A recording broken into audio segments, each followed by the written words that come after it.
Mr. Chairman, the title of this hearing is The Fall of ESG, Scrutinizing the Failed Use of Environmental, Social, and Governance Standards and the Influence of Proxy Advisors. However, a better name for this hearing would be how some Republicans would like to wittingly or unwittingly use the United States Congress to deny investors knowledge of material risks in stocks offered or owned.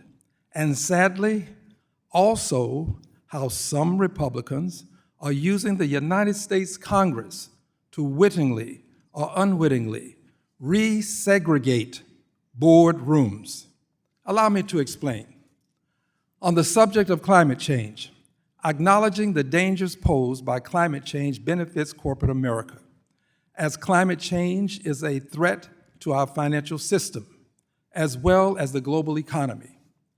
If insurance companies and other investors do not account for climate risk, they will either have to go bankrupt or exit certain markets, exacerbating the recent trend wherein some of the largest insurance companies are choosing to withdraw coverage from certain states.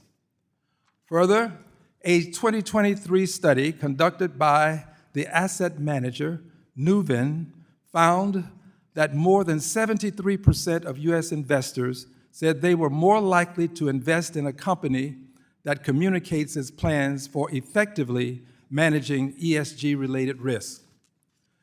With regards to proxy advisors, the proxy advisory industry benefits shareholders by providing independent advice and analysis that is not influenced by the biased management of a company may have. As a neutral third party, proxy advisors provide shareholders with information that corporate management may not be making available because of biases they may have.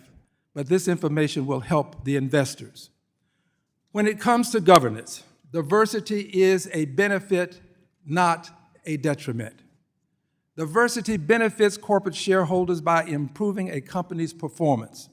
A 2023 McKinsey report found that companies in the top 25% for both gender and ethnic diversity in their executive teams are on average 9% more likely to outperform their peers. On the other hand, McKinsey found that companies in the bottom 25% for both gender and ethnic diversity are 66% less likely to outperform their peers. In truth, this isn't about whether minorities and women are qualified. It's about the fact that they are minorities and women in a society that has historically discriminated against minorities and women. This is wittingly or unwittingly a form of nouveau Jim Crow. I will further explain during my Q&A. I yield to the ranking member. The gentleman yields back his 4 minutes, and now the chair recognizes